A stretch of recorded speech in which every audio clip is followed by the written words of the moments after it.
안녕하세요. 면접형 면접바 영입니다. 네, 드디어 삼성이 떴습니다. 많은 분들이 요청도 있었고 채용 시스템에 대해서 인정하는 거의 유일한 회사입니다.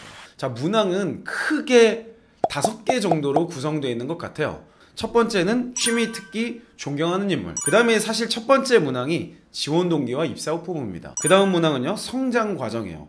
자, 첫 번째 문항은 아주 간단하게 작성합니다. 본인의 취미, 특기, 존경하는 인물에 대해서 작성하세요. 뭐 정답이 있거나 그렇진 않아요.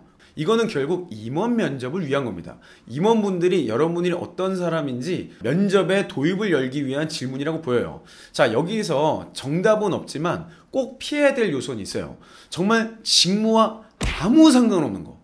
이런 내용들은 가급적 피하시는 게 좋아요. 여러분들이 뭐 공정기술을 하시던 뭐 R&D를 하시던 뭘 하시던 어렸을 때부터 뭘 연구를 했거나 조립을 했거나 분해를 했거나 이런 취미가 나오면 아무래도 좋겠죠. 그것과 상관없이 음악을 한다, 달리기를 한다, 수영을 한다, 이런 내용이 솔직한 표현이긴 하지만 사실 여러분 면접에는 별 도움이 안 되는 요소예요. 두 리스트를 굳이 제가 언급을 하자면 직무와 연결된 것을 어떻게든 찾아내면 좋다. 어렵다면 그냥 여러분의 내용 솔직하게 써도 상관없지만 임원 면접관이 이 취미와 특기에 대해서 어떻게 생각할지를 한번 염두해보고 찾는 게 좋겠다. 존경하는 인물에 대해서는 제가 이 영상을 통해서 자세하게 설명을 드렸는데요. 3번에 에피소드를 자세하게 쓸 내용 중에 여러분이 가장 영향을 크게 끼쳤던 인물을 그냥 1번에다 적으시면 어떨까 생각이 들어요. 모든 자소서와 면접의 평가 핵심이 뭡니까? 일관성과 논리성이에요. 여러분들이 뭐 무슨 이순신, 세종대왕 존경해도 돼요. 그게 나쁘다는 게 아니야. 그런데 왜 그 사람을 존경하는 연결점 찾기가 힘들어요. 그 여러분들의 직무 관점으로 쭉 3번과 5번을 작성할 거기 때문에 이 1번에서 여러분 존경하는 인물도 자연스럽게 여러분의 직무 역량을 만들어준 사람으로 연결이 됩니다. 자, 2번은 지원 동기와 입사 후 포부예요. 자, 지원 동기와 입사 후 포부가 어떻게 다르다고 그랬어요? 지원 동기는 회사 지원 동기라고 그랬죠. 여기도 분명하게 삼성전자를 지원한 이유라고 명시하고 있어요. 여기서 갑자기 직무정리로 퉁치려시는 분들 절대 안 됩니다. 자, 지금 700자 정도면요, 삼성전자에 지원한 이유를 제가 보기에는 한 300자 정도. 그리고 입사 후 회사에서 이루고 싶은 꿈, 이건 뭐예요? 직무에 관한 이야기예요. 이런 거를 400자 정도로 구성하시면 여러분들이 실제로 어떤 이야기를 풀어나가시는데 적당한 글자 수가 되지 않을까라는 생각이 들어요. 이 회사의 직무 전문성을 살릴 수 있는 기술적 특성이 뭐냐? 이거를 제시하시면 됩니다. 삼성전자는 뭐예요? 기술 회사예요. 이 기술이 정확하게 뭐냐는 것을 다른 경쟁사에 비해서, 글로벌 기업들에 비해서 삼성전자만이 가지고 있는 여러분 직무에서의 특화된 기술을 정확히 찝으세요. 그것 때문에 삼성전자에 지원하시는 거고요. 그 기술 덕분에 입사하면 나는 이렇게 성장할 거예요 라고 흐름을 연결하는 것이 이 문항을 작성하시는 가장 좋은 방법이라고 말씀드릴 수 있겠습니다. 3번 문항은요, 일단 1500자예요. 자, 여기에서 결국 우리 뭘 작성할 거예요? 필살기를 작성할 거예요. 그런데 성장 과정을 작성할 때 첫 번째 전략이 뭐라고 그랬어요? 여러분들의 직무 강점을 만들게 된 배경에 대해서 짧게 다발로 여러 가지를 제안하라고 그랬어요. 자, 그렇게 작성하시는 것을 약 500자 정도. 그리고 그 중에 가장 강력한 에피소드 혹은 여러분의 필살기를 확실하게 제안할 수 있는 것 한 가지를 800자 정도로 작성합시다. 그래서 우리는 1300자 정도로 이 문항을 완성하는 거예요. 자, 이 문항을 통해서 우리가 전달하고자 하는 건 뭡니까? 면접에서 어떻게 답변할 것인 걸 미리 설계해 놓는 거예요. 그러려면 필살기를 확실하게 작성하는 게 좋습니다. 자, 여기서 중요한 게 현재 자신의 가장 큰 영향을 끼친 사건, 인물 등을 포함하여 기술하라고 그러고서 가상인물도 가능하다고 했어요. 자, 그런데 적어도 우리 리팸은 가상인물 쓰지 맙시다. 여러분의 직무 전문성과 연결시키기가 너무 어려워요. 가상인물이 아니, 뭐 가상인물이 반도체 전문가야, 가상인물이 삼성 매니아, 뭐 그러면 뭐 좀 얘기가 다를 수도 있겠어. 근데 그런 애니메이션이나 소설이 얼마나 있는지 모르겠어요. 적어도 저는 본 적이 없거든요. 가상인물보다는 실존 인물을 쓰고 그 실존 인물의 핵심 내용도 나의 직무 역량에 영향을 준 사례를 중심으로 풀어가길 바랍니다. 자, 여기서도 사건 혹은 인물이에요. 자, 자소서의 문항 자체가 좀 오픈형입니다. 자, 그러면 우리가 필살기 연결하려면 뭘 해야겠어요? 사건을 적어야겠죠? 그 사건에 영향을 줬던 인물을 적을 수도 물론 있어요. 근데 이것을 괜히 우리가 1번 앞에서 존경하는 인물과 이거를 괜히 겹치거나 오류가 생기지 않도록 하기 위해서 가장 좋은 것은 이 사건 자체에 집중해서 필살기를 작성한다. 그리고 여기에 가장 나에게 영향을 줬던 직무의 전문성 가진 사람이라면 가장 좋겠지만 꼭 그렇지 않더라도 어떤 책이나 아티클이나 교수님이나 어떤 사람이 되었건 이 사건에서 영향을 줬던 사람을 1번에 올려서 적는 거예요. 자, 여러분에게 가장 영향을 끼친 사건이 뭐예요? 성공 경험이에요. 성공 경험을 통해서 여러분이 이 직무에 잘 맞는다는 걸 깨닫게 됐어요. 성공 경험을 통해서 여러분이 이 직무에 확신을 갖게 됐어요. 성공 경험을 통해서 존경하는 인물도 만나게 됐어요. 성공 경험을 통해서 이 직무에 몰입할 수 있고 재밌다는 것을 깨닫게 됐어요. 자, 우리는 이 뉘앙스로 가는 거예요. 자, 네 번째는 사회 이슈입니다. 자, 사회 이슈에 대해서 굉장히 많이 적을 수 있어요. 그런데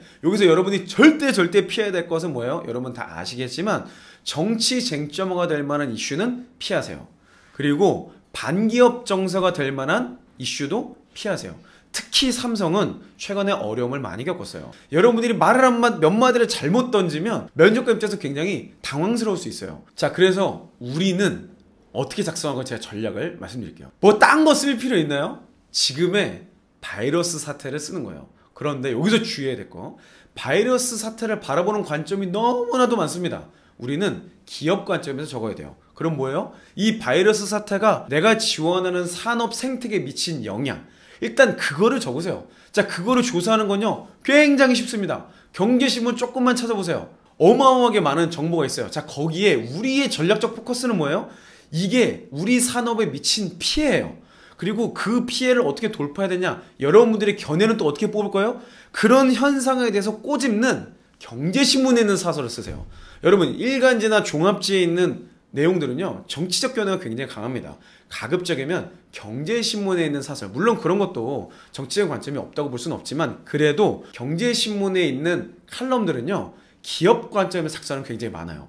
그래서 여러분들이 이 바이러스 사태에 연결된 우리 산업과 관련해서 쓴 내용들을 다 찾아보세요. 근거가 가장 명확하다고 생각되는 사설을 찾아서 여러분 견해로 여러분의 언어로 작성하시면 돼요. 자, 마지막으로 여러분의 직무 관련 경험을 작성하는 내용이 있어요.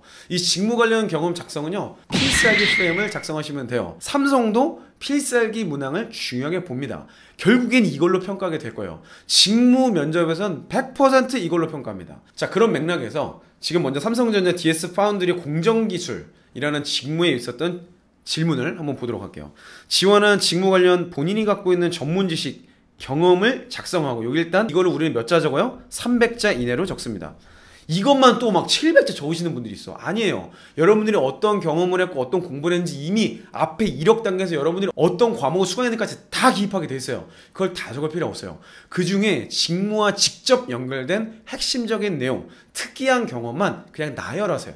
300자 정도만 작성합니다. 본인이 지원 직무에 적합한 사유를 구체적으로, 적합한 사유 뭐예요? 이게 바로 필살기죠. 자, 4번 문항이 천자인데요 300자로 1번을 적으시고 500에서 700자 정도로 필살기를 적으시면 됩니다. 다시 한번 정리하면요, 소제목을 적기 전에 300자를 먼저 위에 적으시고 그 다음 소제목, 그 다음에 밑에 여기 500에서 700자 정도로 이 문항을 완성하시면 가장 잘 작성된 필살기 문항이 되겠습니다. 자, 그럼 다른 직무를 좀 볼게요. 생활가전사업부 마케팅 직무입니다.